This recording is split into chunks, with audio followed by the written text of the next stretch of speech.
একটু একটু একটু আস্তে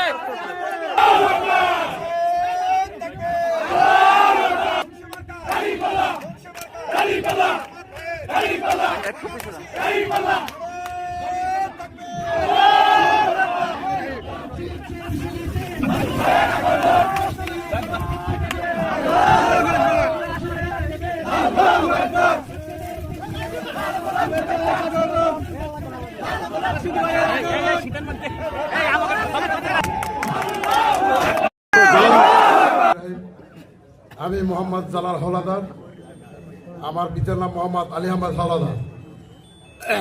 আমি বগা ইউনিয়ন মৎস্যজীবী দলের ভারপ্রাপ্ত সভাপতি হিসেবে দায়িত্ব পালন করেছি। আজকে আমার এই যে অবহেলার কারণে আমার নমিনেশন যে পেয়েছে তার অবহেলার